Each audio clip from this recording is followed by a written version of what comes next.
Une eau à 27 degrés, du soleil toute l'année, Ibiza, la plus célèbre des îles espagnoles. Une destination paradisiaque à 2 heures de Paris. Il est 10 heures du matin, Jonathan fait du jet ski. À 24 ans, ce Français n'est pourtant pas ici pour s'amuser. Il profite de l'été pour travailler et apparemment, il a trouvé un job en or. Pendant 2 mois, il va s'occuper des locations de bateaux et de jet ski de cette base nautique. L'accélérateur, le frein, mais pas maintenant. Ok. C'est bon, j'ai compris. Éducateur spécialisé en région parisienne, Jonathan a tout quitté il y a 3 mois pour tenter l'aventure à Ibiza. Il vit chez une tante qui habite l'île et toute la journée, avec ses collègues espagnols, il assure l'entretien du matériel et la gestion des locations. Salut, vous allez bien? Salut, ça va et vous? Oh oui, je vais bien, comme quelqu'un en vacances. Un vrai job de rêve pour ce Français habitué à la grisaille parisienne. Je fais du jet ski, j'apprends l'espagnol, je conduis les bateaux. C'est bête à dire, mais je suis à la plage et j'ai toutes les femmes en bikini tous les jours. Et donc voilà, je me plains pas, c'est bien, c'est assez relaxant. On a beaucoup de chance. Jonathan n'a pas de salaire fixe, il touche une commission sur les locations. Son patron lui a promis qu'il pourrait gagner plus de 1 300 € net par mois. Mais pour cela, il faut beaucoup de clients. Et ce matin, les quelques touristes présents préfèrent se prélasser sur leur transat. Alors pour les appâter, avec ses collègues, Jonathan enchaîne les démonstrations acrobatiques sous leurs yeux. C'est une bonne pub parce qu'on montre justement aux gens de la plage et ça peut leur donner envie. Ça c'est ce qu'on fait assez souvent en fait. Tu leur montres que tu t'amuses, tu veux montrer quoi? Voilà, on leur montre qu'on s'amuse, qu'il faut essayer. Jonathan a décidé de faire la promotion de cette bouée géante tirée par un bateau à moteur. Le tarif est de 15 € les 10 minutes. Pour lui, c'est gratuit et il en profite. Son style n'est pas vraiment académique, mais sa prestation a le mérite d'attirer l'attention des touristes, même de loin. Et la tactique va s'avérer payante. À peine revenu sur la plage, la bouée est louée par un premier groupe de vacanciers anglais. Et ce n'est qu'un début. Ce couple de touristes français est également intéressé. Faut s'accrocher ou pas? Ouais, faut s'accrocher. Je te dis que là vraiment il n'y a personne, donc là il se fait plaisir. Voilà, tout à l'heure j'en ai fait encore et je suis tombé derrière, enfin voilà. Et non franchement c'est fun, Ça fera 30 € s'il te plaît. En tout, Jonathan va faire plus d'une vingtaine de locations dans l'après-midi. De quoi empocher une belle commission. Bonne chance. Le message de paix. Ouais. Un bon plan, mais en fin de journée, après avoir passé 10 heures à pousser les bouées et les jet skis, le Français est éreinté. Là oui, je suis exténué. Allez. Alors il a trouvé une combine pour se remettre rapidement de ses journées de travail. Vas-y, entre. Le soir, avant de partir, il rend visite à Jo. Elle est masseuse et elle propose ses services dans cette petite tente aux abords de la plage. Tu te sens bien? Pour les touristes, c'est 30 € la demi-heure, mais Jo ne fait pas payer ses amis et collègues saisonniers. Alors Jonathan ne se fait pas prier. Et oui, je suis privilégié, je l'assume. Privilege. Yeah. Avec cet emploi saisonnier, Jonathan a réussi à allier travail et vacances. Mais l'été ne fait que commencer et le Français risque vite de déchanter. Ibiza est connu pour être la capitale mondiale de la fête et la vie y est très chère. Jonathan va devoir redoubler d'efforts s'il veut réussir sa saison et mettre de l'argent de côté. L'été, en France, pendant que nous sommes à la plage, il serait chaque année plus d'1 500 000 à travailler. Serveurs, vendeurs de glace, moniteurs de sport ou encore femmes de ménage, on les appelle les travailleurs saisonniers. La plupart sont étudiants. Ces petits jobs sont pour eux un premier pas dans la vie active et une opportunité pour financer leurs études.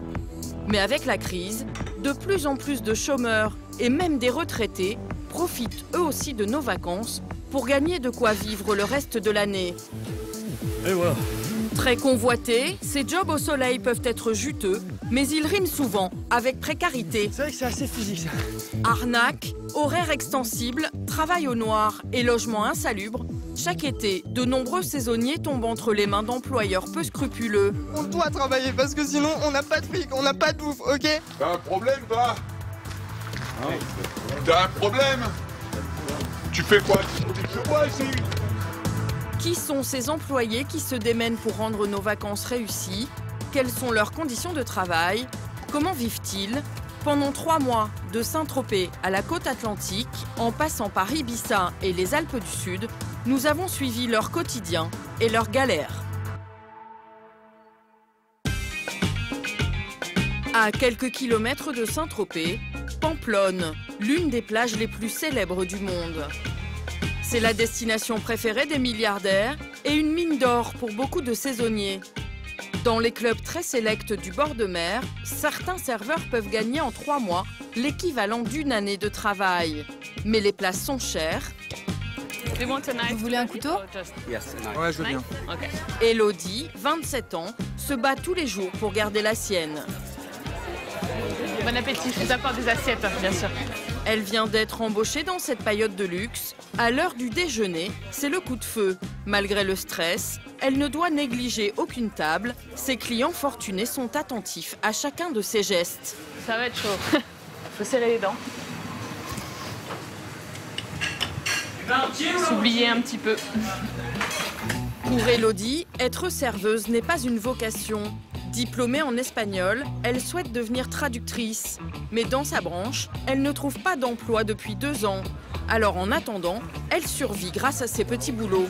Comme l'hiver, je me consacre à la traduction et je gagne pas d'argent avec pour l'instant. Tout l'argent que je fais l'été, je l'utilise l'hiver pour vivre. Ici, sa rémunération dépasse tous ses espoirs. En plus de ses 2 500 € de salaire mensuel, elle peut doubler la mise avec les pourboires, mais elle doit cajoler ses clients. Vous voulez des desserts asiatiques? Un Saint-Pierre? À cette table, un groupe de riches touristes hollandais. Elodie est aux petits soins et ses clients semblent apprécier. Elodie est incroyable. Elle est vraiment très douée. Merci. C'est le moment de régler la note. La serveuse a le sourire aux lèvres. Merci beaucoup. C'est suffisant? Très très bien. Ok. Très gentil. 110. En général, je donne 110, 115 ou 120 €. Ça dépend. Au minimum, 10% de la note. Pas mal, hein? C'est pas mal. 120 € de pourboire, une somme habituelle pour ce restaurant. Ici, les gains des saisonniers battent tous les records. Khaled, le patron, voit passer de très gros billets tous les jours. Il en est presque blasé. J'ai entendu parler de 500 € sur une table, ce qui est déjà énorme. Khaled dirige cet établissement depuis plus de 30 ans. C'est l'été qu'il réalise son plus gros chiffre d'affaires. Merci. Pour inciter ses riches clients à dépenser, il recrute ses serveuses sur des critères bien particuliers.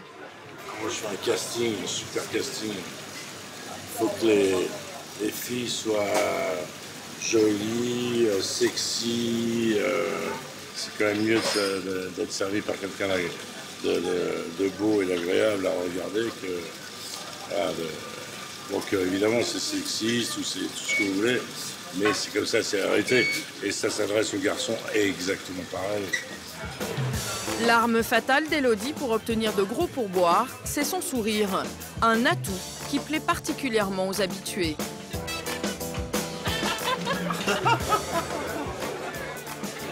On a le CV.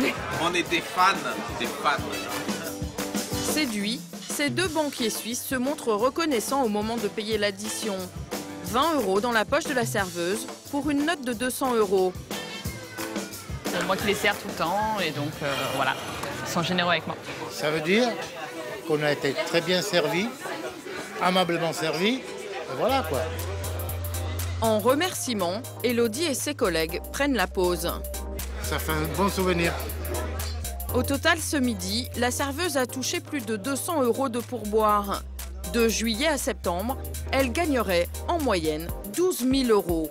Une chance inouïe, car trouver un bon job à Saint-Tropez est un vrai casse-tête. Ces petits boulots font rêver des milliers de jeunes et des escrocs en profitent. Sarah, 20 ans, s'est fait avoir. Il y a un mois, en cherchant un travail à Saint-Tropez sur Internet, elle est tombée dans les griffes de l'un de ces escrocs. Elle témoigne à visage masqué, car l'homme qui a essayé de la flouer court toujours. C'est sur les forums réservés aux saisonniers qu'il opère. À l'époque, l'individu se fait passer pour un recruteur. Il lui propose un job de serveuse à Saint-Tropez, mais tout est faux. Un boulot de rêve, un vrai boulot de rêve, bien payé, avec des jours de congé, et il m'a proposé aussi un logement. Tout était réel, l'entretien était réel, les questions, c'est des questions qu'à chaque entretien on entend. Je me suis absolument pas douté de quoi que ce soit, c'était une personne sympa, qui a du vocabulaire, qui sait s'exprimer, qui sait comment ça se passe au niveau du travail. Vraiment, il s'est fait passer pour un recruteur, il faisait recruteur. 2 200 € net par mois, c'est le salaire promis. Mais Sarah commence à se méfier lorsque ce dernier lui propose un logement pour lequel il demande de verser un loyer à l'avance, 1 000 € pour 4 mois. Il me demandait de l'argent en espèces. Et je comprenais pas trop. Moi, je voulais lui faire un virement, lui payer par chèque. Non, il voulait de l'argent en espèces.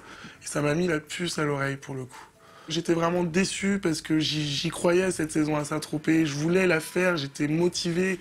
Et quand j'ai su que c'était une arnaque, j'ai été écroulé parce que je me suis dit c'est pas possible, je vais jamais trouver. Du coup, là, j'avais trouvé vraiment tout et au final, c'est pas vrai. Sarah ne verse pas l'argent et elle porte plainte. Elle découvre alors que l'individu est poursuivi par la justice pour avoir escroqué une vingtaine de saisonniers. Qui est ce mystérieux recruteur?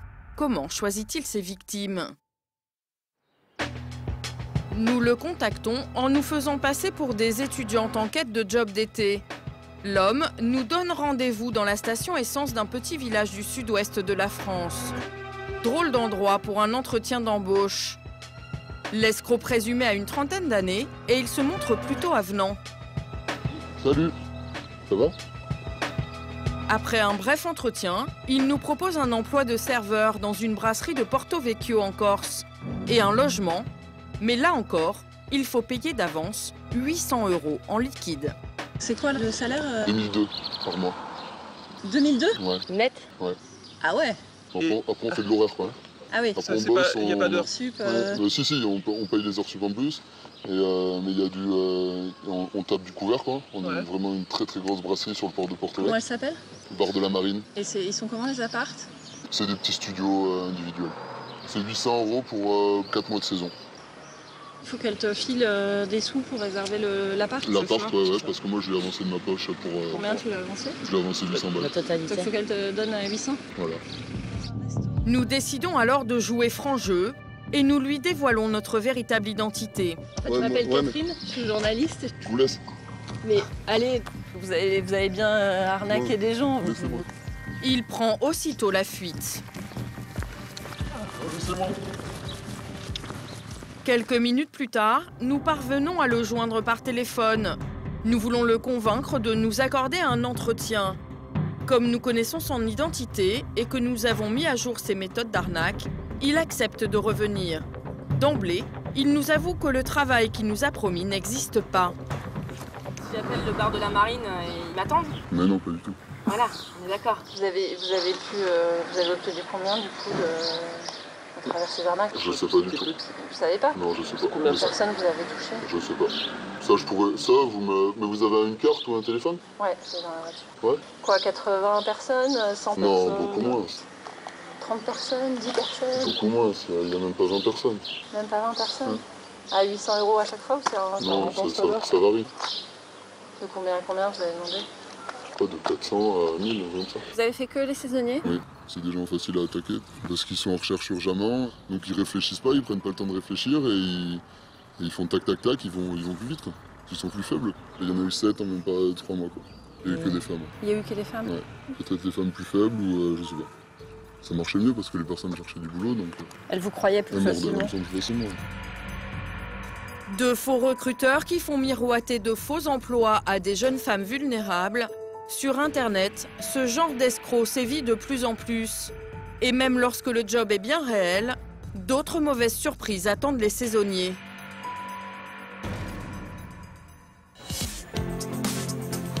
À Ibiza, après une longue journée de travail, Jonathan, le loueur de jet ski, s'accorde une soirée de détente. Il est 21 h. Dans le centre-ville, il a donné rendez-vous à des amis qu'il a rencontrés sur l'île. Ça va? La forme? Ouais, ça va. Bon, bah, vous êtes tout beau là, dis donc. Hein? Comme lui, ils sont français et saisonniers. Ce soir, entre amis, ils ont décidé de faire la fête. Et ici, les occasions ne manquent pas. L'île espagnole est célèbre dans le monde entier pour sa vie nocturne et ses nombreuses discothèques. Un paradis pour les fêtards et les excentriques en tout genre. Allez, wouh, allez, c'est parti. Jonathan a prévu d'aller dans l'une des boîtes les plus mythiques de l'île. L'entrée est de 25 €, mais pour lui et pour ses amis, c'est gratuit. Ici, la plupart des saisonniers se connaissent et entre eux, ils sont solidaires. Ils s'échangent régulièrement les bonnes combines pour se faire inviter en discothèque. Là, on est dans la guest list, donc on est un peu genre VIP. Donc on ne paye pas. On n'est pas comme tout le monde. À l'intérieur, près d'1 millier de fêtards se déhanchent sur le dance floor. Jonathan et ses amis sont venus pour s'amuser, mais surtout pour faire des rencontres. Et ils vont avoir l'embarras du choix. Jusqu'à lundi. L'ambiance est électrique et enivrante, et le jeune loueur de jet ski en oublierait presque qu'il est venu à Ibiza pour travailler. Ah là maintenant, à ce moment-là, je me sens en vacances là. Je me sens en vacances parce que là je peux totalement en vacances. Ah là on pense pas du tout au travail, on pense juste à s'amuser, à s'éclater et puis voilà. Mais on sait très bien que là il est quoi? Il est 3h30, dans 5 h je dois me lever. Je vais avoir très mal demain matin, mais bon, c'est comme ça Ibiza, voilà. Mais Jonathan reste tout de même raisonnable. Dans cette boîte de nuit, les consommations sont chères, 15 € en moyenne pour un verre. Le Parisien est venu à Ibiza pour gagner de l'argent, alors pas question de tout claquer en une soirée. Il se contentera d'un verre d'alcool fort. 9 € un shooter, voilà. Là, ça fait mal. Mais bon, faut profiter. Salut. Fête, alcool et jolie fille, à Ibiza, il est facile de perdre pied. Mais Jonathan en a conscience. Demain, il veut être frais, alors sa soirée sera plus courte que prévu. Repose-toi bien, hein, bon courage pour demain. Il est 4 h du matin, l'heure pour lui et ses amis saisonniers de rentrer se coucher. Le lendemain, bon pied, bon oeil, Jonathan est de retour à la base nautique. Et pour lui, c'est un jour important car il a rendez-vous avec son patron pour toucher sa première paye. Allez. Depuis un mois, il travaille 7 jours sur 7 et malgré les soirées, il n'a jamais manqué à l'appel. Aujourd'hui, il espère être récompensé. Voici son patron, c'est cet homme au chapeau blanc. Ben, on a rendez-vous, quoi. Meeting. Hein? We have a meeting. On a un rendez-vous, vous vous souvenez? Oui, mais est-ce qu'on peut faire ça demain plutôt? Non, mais vraiment, j'aimerais qu'on le fasse aujourd'hui, s'il vous plaît. Il y en a pour quelques minutes seulement. Oh, fais chier. Ça commence mal. Après une demi-heure d'attente, son patron accepte finalement de le recevoir. Mais il va y avoir un autre problème. Alors, tu as commencé le 20 mai, jusqu'au 13 juin. Mais non, j'ai commencé le 18. Le 18. Je vous assure, j'ai commencé beaucoup plus tôt. Les deux hommes ne sont pas d'accord sur le nombre de jours travaillés. Jonathan sent qu'il est en train de se faire avoir, mais après une longue négociation, il est obligé de céder. No problema. Bueno. Ça s'est arrangé. Ça s'est arrangé à sa façon. Comme Jonathan n'a pas signé de contrat de travail, impossible de faire valoir ses droits. Il doit renoncer à plusieurs jours de salaire. Au lieu des 1 300 € promis, il ne touchera finalement que 800 €. Une situation à laquelle il ne s'attendait pas. Révolté, il accuse le coup à l'écart et il va prendre une décision radicale. Je travaille 7 jours sur 7, 10 heures par jour à peu près, donc 70 heures. Pour un salaire assez misérable. Je me fais avoir, ouais, un peu, je me fais avoir. Donc voilà, je préfère partir. Parce que je suis venu à l'idée à Ibiza de faire quelque chose que j'aime vraiment, de me lever le matin et me dire voilà, j'ai envie d'aller au travail. Et là, c'est pas le cas. C'est moins le cas en tout cas, c'est moins le cas, c'est sûr. Sur un coup de tête, Jonathan a décidé de claquer la porte. Son bon plan tombe à l'eau, mais il garde le sourire. Il compte trouver à Ibiza un autre emploi mieux rémunéré. Enfin c'est terminé. Cette précarité, c'est le revers de la médaille des jobs d'été.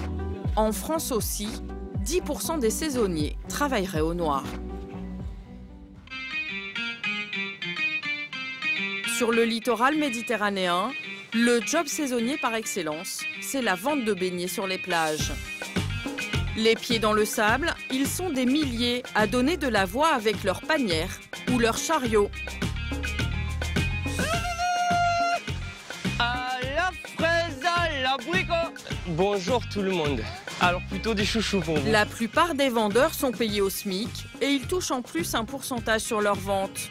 Les meilleurs peuvent gagner jusqu'à 3 000 € par mois. Mais le commerce de beignets, c'est aussi l'emploi saisonnier où l'exploitation des salariés bat tous les records. Pour la première fois, des étudiants ont eu le courage de dénoncer ces pratiques illégales. À l'entrée de ce camping, situé dans le sud de la France, 23 vendeurs de beignets ont décidé de se mettre en grève.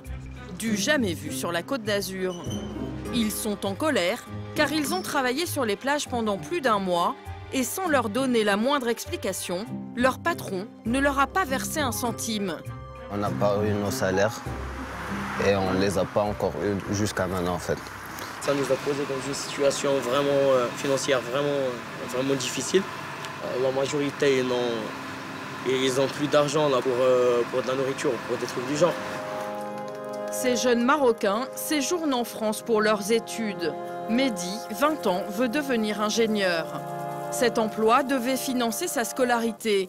Aujourd'hui, il se sent floué et meurtri, car il affirme également avoir été violemment pris à partie par son patron. Il m'a agressé, il a pris la chaise, il me l'a frappé dessus. Et comme vous pouvez constater, il y a la marque du pied de la chaise ici. Et ça a saigné pendant environ 20 minutes, quoi. Mehdi a porté plainte pour coups et blessures. Et pour faire valoir leurs droits, lui et ses amis ont décidé de se mobiliser. Ils sont allés frapper à la porte d'un syndicat français. Bonjour. D'emblée, leurs représentantes remarquent des irrégularités sur leur contrat de travail. En plus des salaires non payés, leur patron n'a pas déclaré toutes les heures. Le salarié, dans les faits, travaillait toute la journée, d'affilée, 7 jours par semaine, voilà. Et l'employeur entendait lui régler seulement 4 heures. Bon, à lui de prouver que son salarié a effectué 4 heures de travail par jour. Voilà. À défaut de quoi, il sera contraint de lui payer l'intégralité de son salaire à temps complet. Si Mehdi parvient à faire valoir ses droits auprès de la justice, il devrait empocher 3 150 € pour un mois de travail à temps complet, 7 jours sur 7. Je pense qu'on a raison et qu'on va gagner l'affaire à 90%. Moi, je suis absolument indignée, mais à un point, quand je vois ce genre de situation, c'est... Pourquoi ? Pourquoi ? Parce que c'est de l'esclavage moderne, quoi. Des gens qui profitent d'autres, ils ne trouvent rien de mieux à faire que de balancer des gens sur les plages avec des kilos de beignets sur l'épaule, payés, pas payés. Là, je vais être indignée, là, oui. Non, franchement, c'est vraiment abusif, quoi. L'affaire a été portée devant le tribunal des prud'hommes. L'employeur des vendeurs de beignets a accepté de témoigner à visage masqué. Nous l'appellerons Bertrand. Oui, j'arrive. Bertrand porte une minerve à la suite d'un accident de scooter. Face aux accusations de ses employés, il nie tout en bloc, particulièrement les coups qu'il aurait portés au jeune Mehdi.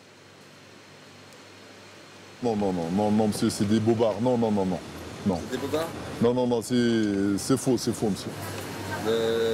La chaise, le bras. Vous frappez quelqu'un avec la chaise, vous le cassez, monsieur. Non, c'est faux. Et pour le frapper, il faut être là, monsieur, déjà pour le frapper. Non, c'est faux. Concernant les salaires, le patron assure ne pas avoir enfreint la loi. Pour preuve, il tient à nous montrer des chèques d'acompte qu'il aurait versés à ses vendeurs.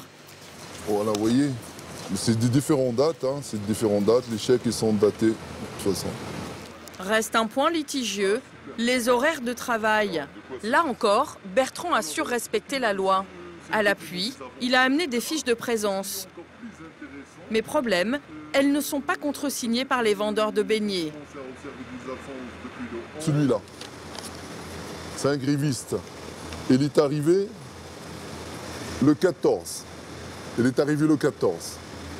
Voilà le nombre d'heures qu'il a effectué. Où est la signature de l'employé? Monsieur, c'est celle-là. Si vous commencez à le faire signer, ça va être non lisible. Oui, mais monsieur, pour que la feuille soit valable, il faut qu'elle soit signée par l'employé. Ça, c'est vous qui vous le dites. Merci, madame. À la prochaine, au revoir. Au revoir, le tribunal donnera son verdict dans quelques semaines. Pour les vendeurs de beignets, les choses se compliquent. Quand ils travaillaient, leur patron leur fournissait un logement. C'est lui qui réglait le loyer de ce terrain sur lequel ils ont planté leur tente. Mais en représailles de leur grève, en plus de ne pas leur verser de salaire, leur patron ne paie plus pour leur hébergement. Faute de règlement, le propriétaire du terrain veut maintenant les expulser et il leur a coupé l'électricité. Une situation ubuesque où chacun se renvoie la balle. Pour sortir de l'impasse, Mehdi veut parlementer avec le propriétaire du terrain. Qu'est-ce qu'il y a? Est-ce qu'on pourrait avoir l'électricité, monsieur? Hein? Est-ce qu'on pourrait avoir l'électricité? Qu'est-ce qu'il y a? Non, monsieur! La réponse est sans appel et le propriétaire s'en prend maintenant à notre caméra. T'as un problème, toi? Non, j'ai pas de problème. T'as un problème? Non, j'ai pas de problème. Tu fais quoi ici chez moi? T'es chez moi ici? Mais t'es chez moi, dis mais vous êtes dans une propriété. Mais c'est dans une propriété privée. Ce sont finalement les gendarmes qui s'interposent. Mais qu'est-ce que c'est? Mais qu'est-ce que c'est ces enculés là? Monsieur, ils ont rien à foutre de moi. Ils ont rien à foutre. Je vais en tuer un. Non, mais... Alors que les forces de l'ordre tentent de calmer le propriétaire, sa femme vient à son tour intimider les vendeurs. Pourquoi vous étiez chez moi? Eh oh! Stop, hein! Oh, touche pas, faut pas toucher. À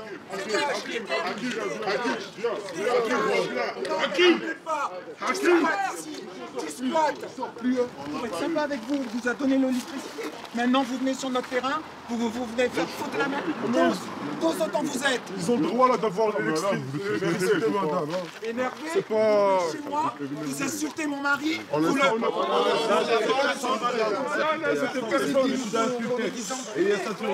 C'est lui qui nous a insultés, vous avez tout vu. Cette agressivité, les vendeurs de beignets en sont régulièrement victimes. Et ils sont convaincus que c'est une stratégie orchestrée par leur patron pour les dissuader de réclamer leur dû. Il vient nous emmerder tout le temps à 6 h du matin. Et puis, il jette des cailloux, il nous menace des fois même. Il essaie de nous pousser à quitter, on ne va jamais laisser ça. Ça nous encourage et voilà, on va partir encore plus loin. Sans travail, les vendeurs de beignets ont dû rentrer chez eux. Quelques mois plus tard, leur patron a été condamné à payer l'intégralité de leur salaire, plus des indemnités.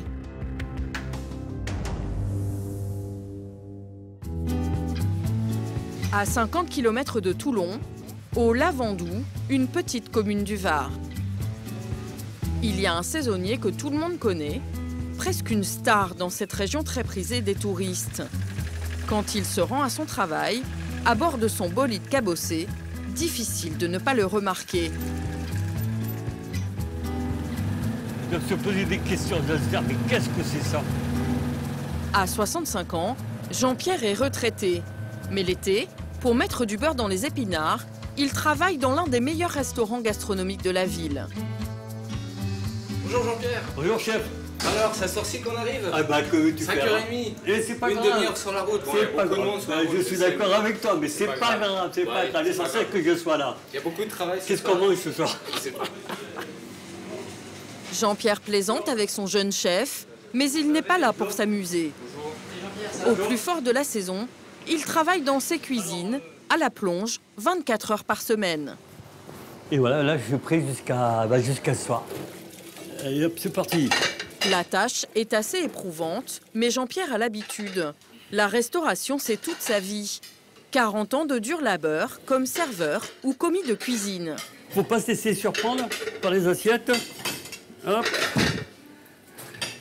Alors, on fait comme ça. Et voilà. Si t'es pas organisé, tu as une tonne de vaisselle et puis après, tu plonges. C'est qu'à le dire, tu plonges. Si Jean-Pierre enchaîne les heures et les assiettes sales, ce n'est pas par plaisir. Ce petit boulot lui rapporte en moyenne 600 € par mois l'été, un pécule qui lui permet de subsister le reste de l'année. C'est dans un petit studio à 5 minutes de marche de la marina qu'il vit depuis plus de 10 ans. Là, vous avez le salon avec le lit clic-clac en cas où j'aurais des amis qui viennent dormir à la maison. Là, c'est ma petite chambre, tranquille, sans problème. Vous avez mon canari, piou-piou. Mon petit canari qui me vient compagnie. 30 mètres carrés, modeste mais confortable. On est loin des villas de luxe de la Côte d'Azur. Mais avec sa petite retraite, Jean-Pierre ne pouvait pas s'offrir mieux. Le loyer est de 572,45 €. Voilà. Et j'ai une petite retraite de 600 € par mois. Jean-Pierre a pourtant travaillé tout au long de sa vie dans la restauration, mais jamais en CDI, seulement des missions d'intérim entrecoupées de périodes de chômage. Alors sans ce job de saisonnier, il ne s'en sortirait pas. Je ne pourrais pas vivre comme tout le monde et je serais dans ma voiture en train de dormir dedans. Et ça, c'est du sérieux. Là, c'est pas une plaisanterie, j'y pense tous les jours. Là, ma veste, les clés. Ce travail est devenu sa bouée de sauvetage et Jean-Pierre s'y accroche. En France, comme lui, ils sont de plus en plus nombreux à convoiter ces petits jobs. Certains chômeurs ont même fait du travail saisonnier une activité à l'année. En fonction des saisons touristiques, il serait plus de 100 000 à se déplacer de ville en ville, en camion ou en camping-car, à proximité du littoral ou à la montagne. Un peu plus de voitures que l'année dernière. Ouais.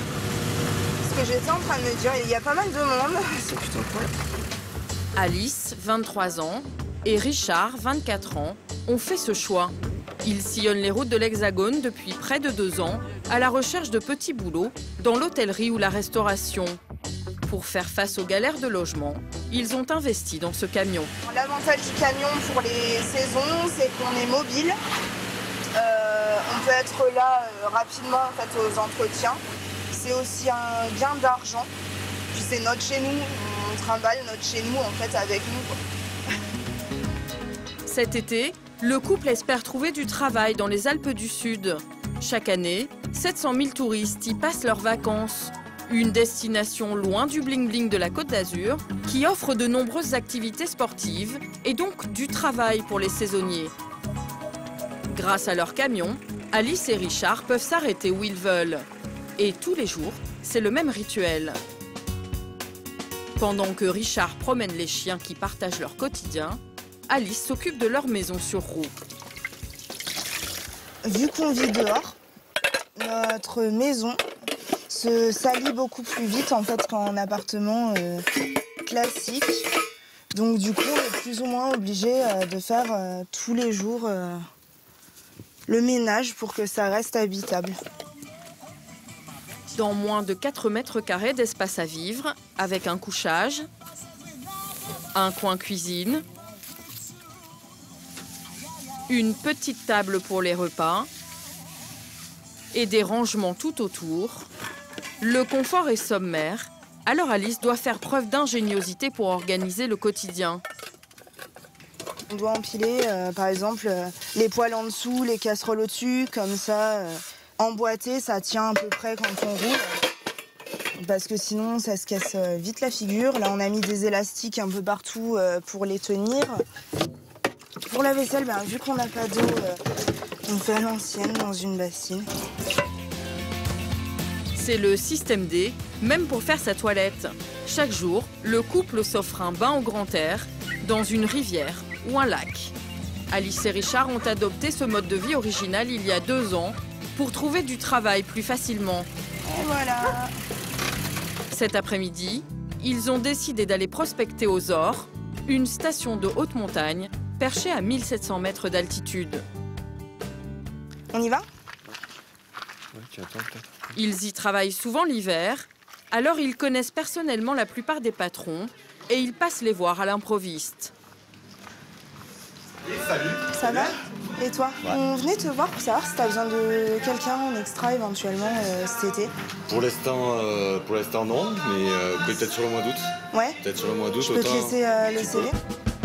C'est raté, mais le couple a de bons arguments pour convaincre les employeurs, notamment leur camion, qu'Alice affiche fièrement sur leur CV. J'ai plus ou moins fait une petite phrase d'intro là, où j'ai marqué polyvalente et mobile sur toute la France, donc après ça laisse plus ou moins l'interrogation. Il n'y a pas tous les restaurateurs ou tous les patrons qui logent leur personnel, donc je trouve ça super génial. Malheureusement, la restauratrice n'a pas non plus de boulot pour eux. Dernier espoir pour les 2 saisonniers, cet hôtel où ils ont déjà travaillé. Il est là. Ça va. Ça va mon Alice. Ça va et toi ? Christophe possède avec sa femme cet établissement d'une 30aine de chambres. Et justement, il cherche quelqu'un pour s'occuper du ménage. Ah. Ouais. Je t'ai trouvé du personnel, en pagaille. Une aubaine pour le jeune couple, comme pour les patrons. Voilà, il n'y a rien à dire, c'est le top. Pas de problème, il travaille super bien, c'est propre, pas besoin de repasser derrière. Plus rien à dire. Hein. Voilà. Pas beaucoup de un valet de chambre, une gouvernante. Ça va me faire de la poussière en plus. Ah ouais, encore un truc à faire la poussière. Oh, zut, alors. De beaux compliments et à la clé pour le couple, un contrat de travail payé au SMIC qui commence dans 3 jours. C'est une bonne nouvelle. On ne sait pas pour combien de temps ce sera, mais c'est une bonne nouvelle. Mais le couple va avoir une mauvaise surprise. Quelques jours plus tard, alors qu'ils sont en plein travail, Alice et Richard doivent faire face à un événement inattendu. À l'extérieur, des riverains se plaignent de la présence de leur chien attaché au camion. Tu comprends, ils sont assagés trop courts, nanana, ils étaient en train de s'étrangler, il n'y a pas d'eau. Alors tu comprends, c'est de la maltraitance, blablabla. Un policier municipal veut les sanctionner pour maltraitance envers leurs animaux de compagnie. J'ai des requêtes de touristes, j'ai des requêtes d'administrés, j'ai des requêtes de personnes qui habitent à la résidence Les Pervières en Haut et qui me disent justement que vos animaux sont en danger. Vous voulez qu'on fasse quoi? On bosse 4 heures par jour, je ne peux pas les laisser dans ma case. Vos animaux au moins pendant la période que vous gagnez des sous. Vous voulez que je les casse à qui? Putain, il y a qui récupère 4 chiens ensemble? Mais putain, vous êtes dans une réalité ou pas? On les aime nos chiens, on va pas les laisser tomber. Après on doit travailler parce que sinon on n'a pas de fric, on n'a pas de bouffe, ok? Entre le policier et Alice, c'est l'incompréhension. Vous comprenez pas? Donc maintenant on fait une procédure. Ouais, c'est ça. Vous avez raison, ouais. Cow-boy de mes 2 là. Quelques heures plus tard, la tension est redescendue. Au téléphone avec le policier municipal, Alice a fini par trouver un terrain d'entente. Il m'a dit qu'il avait fait un rapport, mais qu'il fera pas la procédure du coup. Donc c'est cool. Alice et Richard vont pouvoir garder leur chien. En échange, ils se sont engagés à ne plus garer leur camion au cœur de la station. Une difficulté supplémentaire pour le couple, qui a décidé d'aller chercher du travail ailleurs. En France, l'été, les incidents entre les saisonniers itinérants et les forces de l'ordre sont monnaie courante. Alors certaines municipalités ont dû réagir.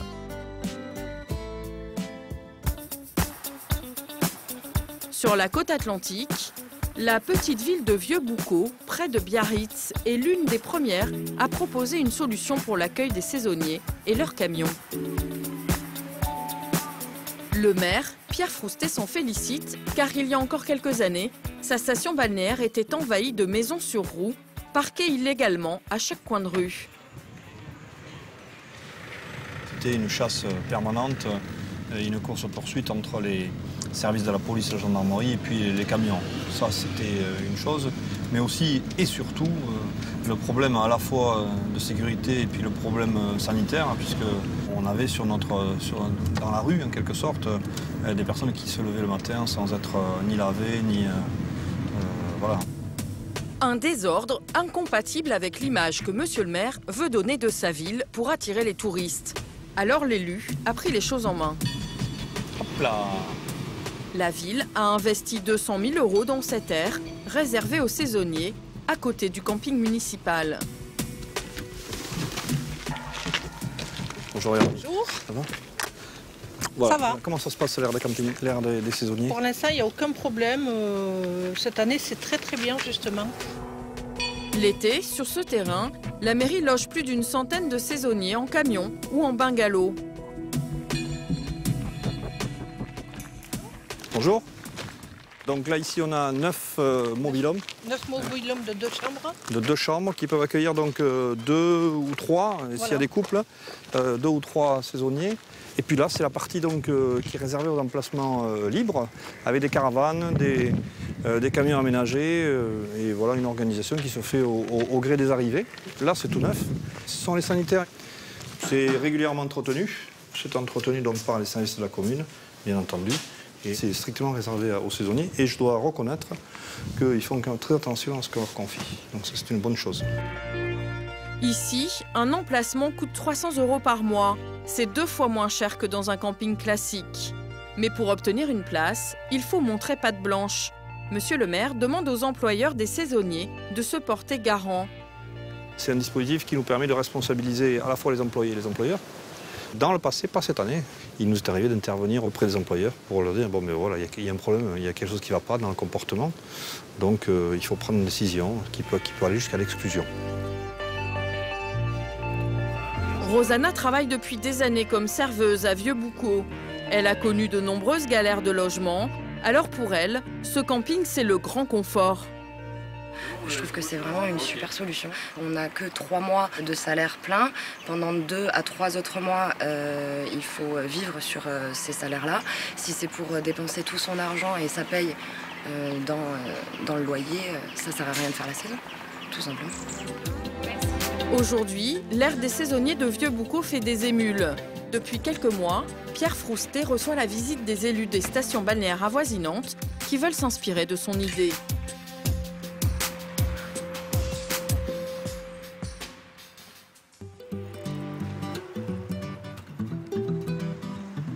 À l'autre bout de la France, tout près d'Aix-en-Provence, les affaires s'arrangent pour Alice et Richard, le couple de saisonniers nomades. Coucouche là, coucouche là. Ils viennent d'être embauchés dans cette clinique privée pour nettoyer les chambres et servir des repas. Un CDD d'1 mois en dépannage qui va leur rapporter 1 500 € chacun. Et par chance, ils ont trouvé l'emplacement idéal pour leur camion. C'est un terrain privé qui appartient à notre patron, qui nous prête le temps du contrat. Mais aujourd'hui, ils doivent faire face à un nouveau problème. C'est maintenant leur camion qui leur fait défaut. Le véhicule n'a pas passé le contrôle technique. Ils nous ont demandé de changer donc là, le pare-brise, parce qu'il est fissuré, les feux de route et signal de détresse, donc les warnings. Des réparations qui vont leur coûter une petite fortune. Mais Alice et Richard ont décidé de s'accrocher. Leur rêve, ouvrir un jour quelque part en France des chambres d'hôtes. En attendant d'avoir les fonds suffisants pour réaliser ce projet, ils s'accrochent à leur métier et à leur camion. Une vie à la dure, au service des touristes. Mais une vie qu'ils ont choisie, comme des milliers de saisonniers, pour garder leur liberté.